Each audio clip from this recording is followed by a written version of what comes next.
10 € offerts et votre premier dépôt doublé avec le lien en description. Les amis, bienvenue, j'espère que vous allez tous très bien, très content de vous retrouver pour cette nouvelle vidéo. Oh, ça fait un peu bizarre, ça fait longtemps, ça fait 2 semaines absolument fantastiques que j'ai passé au Japon. J'en ai parlé dans une des dernières vidéos, voilà, c'était un voyage génial. Je vous fais le récap en fin de vidéo, j'ai plein d'images trop cool à vous montrer. Mais en attendant, pour lancer la semaine, bon bah je vous propose ce focus sur Paris Saint-Germain, Milan AC Milan, le match de mercredi qui est déjà vital pour la qualification pour les deux équipes. Un match que j'attends extrêmement relevé, je pense au moment du tirage au sort dans ce groupe F, c'était pour moi l'affiche, pas seulement de ce groupe, je vais dire l'affiche de la phase de groupe de Ligue des Champions, tout groupe confondu. Peut-être certains mettraient Bayern United ou Real Naples devant, pour moi c'était vraiment... ou PSG Newcastle peut-être. Bon, moi c'était vraiment ce PSG AC Milan. Et peut-être aujourd'hui ça a un petit peu changé, en tout cas il y a beaucoup de choses à dire. Et c'est un match qui est pas facile à cerner. Donc on va procéder équipe par équipe. Je vous fais mon prono bien sûr sur cette partie, sur cette rencontre en fin de vidéo. Et puis après, le débrief japonais, j'ai hâte, ça va être trop cool. On est parti sur l'AC Milan. La question pour moi du coup, après ce début de saison, que vaut vraiment cet AC Milan?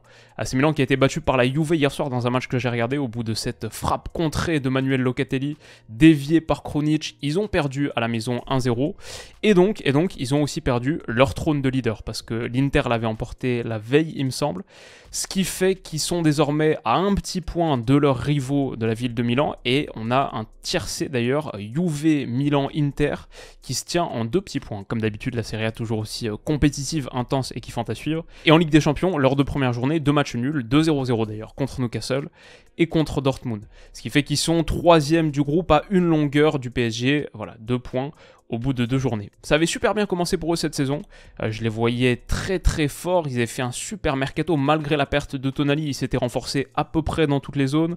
J'étais vachement élogieux sur leur qualité athlétique, notamment l'arrivée de Ruben Loftus-Cheek. Bien sûr, on a toujours des gars comme Tomori, mais Rafael Leao qui a marqué ce but fantastique contre la Roma. Dans l'ensemble, une équipe que j'avais trouvé vraiment plus équilibrée désormais côté gauche, mais aussi côté droit avec Loftus-Cheek, Pulisic. On a été très élogieux sur leur qualité en début de saison. Et puis il y avait eu ce naufrage contre l'Inter 5-1, le vrai coup de froid dans le derby della Madonnina. Et puis après, 0 victoire en Ligue des Champions, comme on en a parlé, une défaite encore contre la Juve. Qu'est-ce que vaut cet AC Milan? Déjà, le truc que j'ai envie de nuancer un petit peu, c'est justement cette défaite d'hier, le match que j'ai regardé. Il y a quand même des circonstances atténuantes. Il le démarre sans Mike Maignan et sans Théo Hernandez, les deux qui étaient suspendus, sans Ruben Loftus-Cheek. Il y a des chances que ces 3 gars-là soient présents dans le 11 de départ contre le Paris Saint-Germain. Et c'est aussi un match où je trouvais qu'il le tenait plutôt par le bon bout avant d'être réduit à 10 au bout de 40 minutes de jeu à peine sur cette exclusion de Malick Thiaw. Donc on va dire, les enseignements de ce match sont relativement limités. Après, c'est vrai aussi que du coup, l'AC Milan, c'est une équipe qui a été cette saison battue par l'Inter, par la Juve, et aucune victoire sur les 2 rencontres de Ligue des Champions. Ça veut dire pas de victoire, pas de succès dans les très gros matchs, face à un très gros adversaire. Peut-être la Roma, la Lazio, mais bon, Roma-Lazio, c'est 7e, 9e pour l'instant sur ce début de saison. Aussi, le truc, c'est qu'ils ont joué dimanche soir, donc malgré le fait que Théo, Maignan, Ruben Loftus-Cheek reviennent, ils vont avoir un jour de moins de repos que le Paris Saint-Germain. Maintenant, ça reste une belle équipe. On voit là le 11. Je pense que c'est le 11 qu'on verra mercredi. Toujours cette grosse qualité de projection sur le côté gauche, mais aussi désormais beaucoup plus de volume sur le côté droit. Bon, on a vu contre Newcastle, un match où ils ont fait 0-0. Franchement, ils auraient dû nettement l'emporter. Ils se sont procurés tout un tas de situations, notamment grâce à cette qualité de percussion dans les grands espaces, aussi grâce au petit jeu intérieur qu'ils trouvent, et aussi le cas contre la Juve, des petits décalages à l'intérieur du jeu avec la pertinence de ces appels intérieurs. Moi, je trouve que c'est une équipe qui joue plutôt bien en ballon, qui a peut-être manqué un petit peu de réussite dans ses grandes confrontations, mais voilà, contre Newcastle, comme on en a parlé à l'envie à l'époque, 25 tirs à 6, 9 tirs cadrés à 1, voilà, 2 petits points seulement, mais un gros morceau qui se présente en face du Paris Saint-Germain. Pour le PSG, un peu la même question, j'ai envie de dire, qu'est-ce que vaut vraiment ce PSG-là? Où en est Paris? On les avait quittés sur, oui, 7 gifles prises à Newcastle du côté de St. James Park, 4 buts à 1. Mais derrière, ils ont plutôt bien rebondi, le visage très fermé de Luis Enrique, de Kylian Mbappé à la suite de cette défaite, mais derrière, ils ont plutôt bien rebondi avec 2 succès contre Rennes à Rennes 3-1 et contre Strasbourg, là juste il y a quelques jours, 3-0.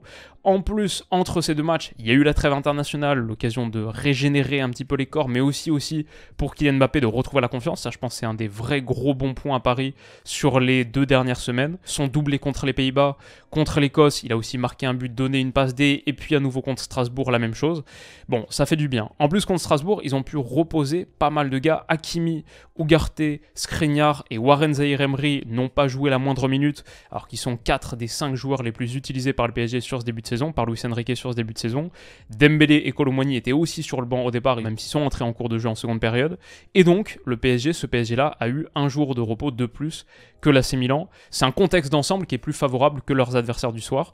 Et je crois qu'on devrait avoir un 11 relativement proche de celui-ci. Peut-être qu'on peut dire Gonzalo Ramos à la place de Kolo Muani. Cette fois, je pense qu'on devrait avoir Vitinha, quelque chose d'un petit peu différent par rapport au match contre Newcastle, ce qui avait plutôt bien fonctionné contre Dortmund. Je pense qu'on devrait avoir ce 11. En tout cas, il n'y a pas d'absent majeur. En tout cas, depuis le début de saison, c'est vrai que Nuno Mendes n'est toujours pas revenu. Mais par rapport au 11, le 11 type qu'on voit Luis Enrique aligné depuis le début de saison, je pense que ça devrait être très très proche. Et en plus, bien sûr, le match se joue au Parc des Princes. Donc Paris arrive net favori. Mon prono, qu'est-ce que ça va donner entre le PSG et l'AC Milan? C'est un match qui est tellement important, celui-ci et le retour à San Siro dans 2 semaines.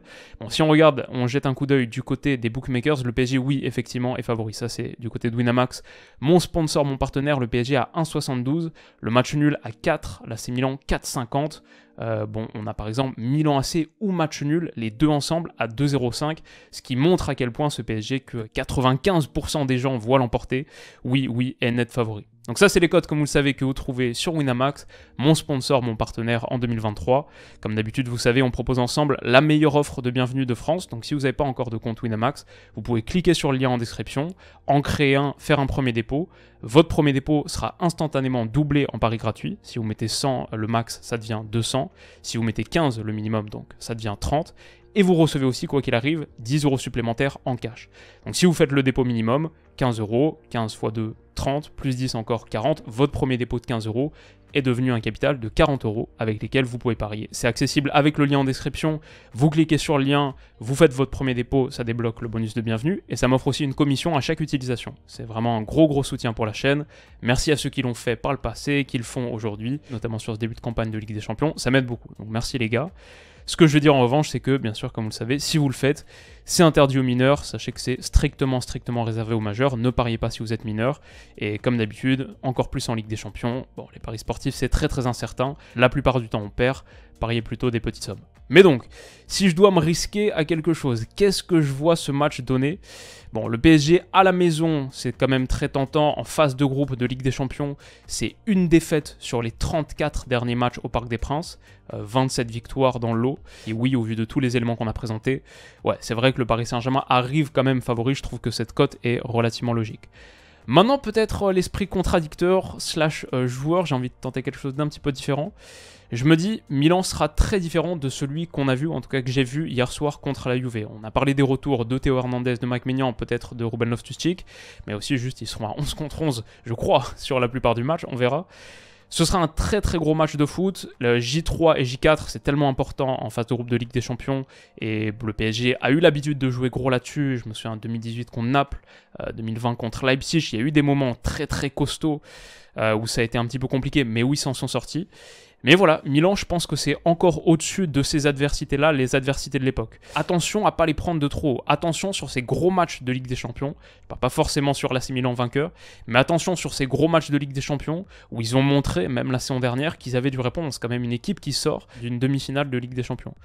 Et c'est une équipe qui a besoin de prendre des points, tout court, au moins 2 et sans doute 4 dans cette double confrontation pour se qualifier. Et comme c'est la manche 1 du duel, je vois peut-être quelque chose de moins ouvert que ce qu'on verra au retour.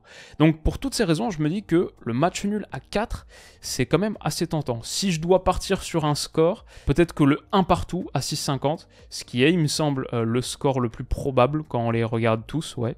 Le 1 partout à 6,50, et en tant que buteur, côté Paris Saint-Germain, je crois qu'il est revenu en grande forme, et il aura des espaces, oui, Kylian Mbappé à 2,05, bon, beaucoup de gens partent là-dessus, mais 2,05, c'est assez tentant, on peut peut-être tenter ça même tout court, juste ça. Et côté milanais, alors ouais, il y a Rafael Leao, et Rafael Leao, il a 4,60, c'est pas mal, Mais je vois bien un petit truc, le Théo Hernandez à 14,50 dans un doublé de but très équipe de France. Peut-être encore plus fou, mais le premier but de la carrière parisienne d'Ousmane Dembélé. Je pense que ça fait un moment qu'il doit arriver. Mais voilà, tout ça c'est du bonus. Le vrai truc que je tente, c'est le match nul entre ces deux formations à 4. Qui n'est pas un mauvais résultat pour les deux. Paris resterait dans le duo de tête et l'AC Milan de son côté resterait invaincu en Ligue des Champions en prenant un point au parc. Ce qui est une belle performance à faire dans ce groupe. Donc voilà, le match nul entre les deux, c'est mon prono. Donnez-moi le vôtre en commentaire, peut-être un truc encore plus osé encore, parce que finalement je ne sais pas à quel point on s'est mouillé, même si c'est vrai quand même, bon si je devais parer la maison, oui plutôt le PSG, c'est vrai, là on tente un petit truc aussi. Mais donnez-moi votre prono osé dans les commentaires, et rendez-vous demain pour ma vidéo complète des pronos de chaque match de cette 3e journée de Ligue des Champions, comme on fait d'habitude. Voilà, elle arrive demain. Alors maintenant, pour ceux que ça intéresse, on va plus parler foot, quelques minutes pour vous raconter mon expérience du Japon. Franchement, trop cool, je suis rentré samedi. Il y a encore un petit peu de fatigue liée au grand déplacement, au grand voyage, mais c'était 2 semaines très diverses, variées, et 2 des plus belles semaines de ma vie. Franchement, c'était ma première fois au Japon. Je l'avais jamais fait. On a beaucoup été en Asie, Thaïlande, Cambodge, Vietnam. Plusieurs beaux voyages, mais celui-ci il était très spécial. Donc c'était avec ma copine, on a fait Tokyo d'abord pendant 3-4 jours. Ensuite on est allé du côté de Kyoto, ancienne capitale impériale, très différent, mais magnifique. Osaka, qui est une ville intense, déjantée, où on mange super bien. C'était génial aussi, j'ai adoré. Je pensais pas que j'aimerais autant, c'était hyper cool. Et on a fait une nuit dans un ryokan, qui est une forme d'auberge traditionnelle, vers Shuzenji, donc pas du tout un coin que je connaissais. Ça, c'était absolument superbe. Et puis, on a fini sur 3 derniers jours à Tokyo de nouveau, avant de prendre l'avion pour rentrer. Alors franchement, très dur de synthétiser ces 2 semaines en quelques minutes. Mais si je devais peut-être ressortir des petits points saillants, mes petites analyses du Japon, je dirais 3 trucs. Le premier, assez dingue, c'est un pays qui est hyper riche, hyper moderne, c'est un vrai pays du nord économique entre guillemets, et pourtant malgré ça, je trouve qu'il est vraiment dépaysant. Visuellement, il y a déjà des choses très spéciales, mais je pense que c'est aussi juste une question culturelle, parce qu'il y a une vraie culture, il y a une vraie culture japonaise qui est tellement forte, riche bien sûr, mais unique. Je crois que ça ressemble à aucun autre endroit dans le monde. Que ce soit le Japon hyper moderne et un petit peu parc d'attractions, moi je suis un grand fan de l'esthétique cyberpunk en général, les néons, etc. Ouais, le Japon la nuit, et bon là c'est à Osaka, Tokyo aussi, c'est vraiment un délire, mais aussi ce Japon traditionnel qui est tellement spécial, serein. C'est vraiment un pays qui ressemble à un petit onsen, un bain public avec l'eau de la source locale dans lequel tu peux aller, c'est dans une rue entre guillemets, là c'est vers Shuzenji justement. C'est tellement spécial, avec une vraie richesse naturelle, c'est hyper vert en général, et en même temps tu as des villes comme Osaka, que je trouve c'est pas une ville très connue, pourtant je crois que c'est la 9e plus grande ville du monde, il y a 19 millions d'habitants. Franchement je crois que ça va me prendre du temps de digérer toutes les expériences, tous les trucs spéciaux qu'on y a vécu. La deuxième chose, un truc assez connu, mais vraiment à quel point l'espace public est propre. Il n'y a rien qui traîne, et il n'y a même pas de poubelle. La plupart du temps, il n'y a pas vraiment de poubelle dans les rues. Donc tu dois mettre les trucs dans ton sac, avec un petit sac en plastique peut-être. Mais c'est tellement soigné, ordonné. Clair aussi, les transports en public, c'est, je trouve, très simple à prendre, malgré le fait qu'il y ait certaines stations où il y a 32 sorties. Genre à Osaka, la station centrale où on est sorti, il y avait 32 points par lesquels tu peux rentrer ou sortir de la station. Donc c'est un vrai labyrinthe, mais toujours très bien organisé, indiqué. Mais il y a aussi voilà, les trottoirs qui sont impeccables. Un truc aussi un peu sous-côté, il y a des toilettes de partout, des toilettes publiques de partout. Et c'est pas forcément le thème le plus abordé, j'ai l'impression, ou sexy entre guillemets, mais quand t'es touriste, c'est tellement utile, puis on est tous humains, tellement génial. Je trouve en Europe, on a un vrai train de retard par rapport à ça. Juste un espace clair, clean, et puis juste beau. Visuellement, je trouve qu'il y a vraiment une esthétique entre la culture dont on a parlé, la nature, parfois les deux en même temps. Tokyo, par exemple, je trouvais que pour une ville de 39 millions d'habitants, la plus grande ville du monde, mégalopole, bah en fait c'est hyper vert. Il y a vraiment des arbres de partout. Un bel alliage de bleu et de vert aussi. Ça, c'est le ryokan où on a été. Ouais, juste, je sais pas, c'est un délire quoi. C'est tellement beau. Tout est beau, que ce soit dans l'esthétique des objets ou des paysages. C'est vraiment un endroit que j'ai trouvé visuellement magnifique et saisissant. Et puis enfin, ça c'est pour moi un point très important, culinairement, C'était hors norme. Je crois que le Japon, après, c'était déjà le cas, j'étais déjà un très très gros fan de cuisine japonaise, mais pour moi, culinairement, c'est le top du top. C'est ma cuisine numéro 1, parce qu'elle est tellement riche, variée, savoureuse. On a mangé des trucs extraordinaires, et pour le coup, une de mes surprises, le prix. On a eu des choses, des ramen par exemple, celui-là, dans une gare, une station vers Shuzenji justement, en repartant vers Tokyo, bah ça c'était un ramen, c'était 550 yens, donc c'est genre 3,50 €. C'était un des trucs les plus incroyables que j'ai mangé de ma vie. Souvent, on est sorti de resto, genre là ce menu soupe miso, katsudon, on est sorti de resto, on s'est dit waouh, ça fait partie des meilleures expériences culinaires de nos vies, et ça c'était genre 8 €, un truc comme ça. Donc je sais pas, j'avais cette vision du Japon cher, mais dans l'ensemble, c'était plutôt pas le cas, et encore moins sur la food, où ils ont vraiment ce truc de proposer les tarifs les plus compétitifs possibles. Il y a cette énorme compétition, mais aussi, bon, les gens mangent beaucoup en dehors de chez eux, et aussi tu passes pas 1h30 au resto, quand t'as mangé ton truc, tu pars aussi, donc je pense que les restos fonctionnent vachement sur le volume, et c'est aussi pour ça qu'ils peuvent proposer des tarifs bas, mais on a mangé des trucs extraordinaires, et en ayant pour 10-15 € par personne. Enfin, je veux dire, peut-être un petit conseil comme ça, octobre c'était pas mal pour partir, le temps était hyper bon, franchement on a eu un jour de pluie sur les 14, et sinon c'était toujours entre 20, 22, 25 degrés, parfois même un petit peu plus, plutôt soleil. Donc octobre au Japon pas mal, parce que c'est juste avant la saison où tout le monde y va en automne, parce qu'il y a les belles feuilles. Nous on n'avait pas vraiment les feuilles, les couleurs n'avaient pas encore changé, mais c'était aussi après l'été où la plupart des gens ont leurs vacances, leurs longues vacances. Donc franchement 2 semaines en octobre c'était absolument génial, un peu moins de touristes, et pourtant encore très très beau temps.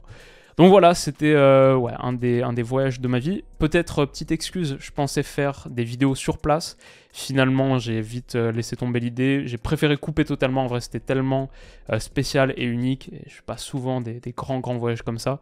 Donc, pour profiter à fond et vivre de vraies belles expériences dans ce qui a été un des moments spéciaux de ma vie, je trouvais que c'était bien de couper totalement pour en profiter pleinement avec ma copine aussi, pour pas lui imposer le rythme très soutenu de ma vie professionnelle, qui est déjà le cas en général.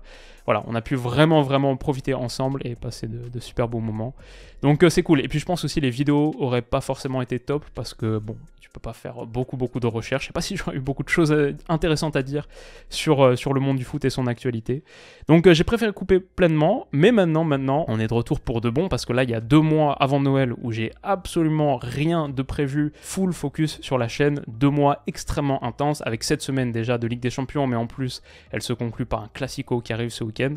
Donc bon, une vidéo par jour pendant 2 mois exactement, je sais pas si on... Mais bon, une 50aine de vidéos sur les 60 jours qui restent jusqu'à Noël, ça ouais, ce sera le minimum je pense. Donc trop cool, en vrai le foot m'a manqué aussi, même si c'était absolument génial, genre là, la perspective de cette semaine de LDC qui arrive, trop hâte, et on va vivre ça ensemble. Merci de votre soutien, j'espère que vous serez toujours là après 2 semaines sans vidéo sur la chaîne, c'est toujours aussi les petites inquiétudes de créateurs, mais bon, le rythme va reprendre très fort, et j'ai hâte. Merci de votre soutien les amis, merci de votre force, et on se retrouve très vite, notamment pour l'analyse de ce match, mais dès demain, pour parler de toutes les autres rencontres de Ligue des Champions. Prenez soin de vous les amis, et on se dit à bientôt. Bisous.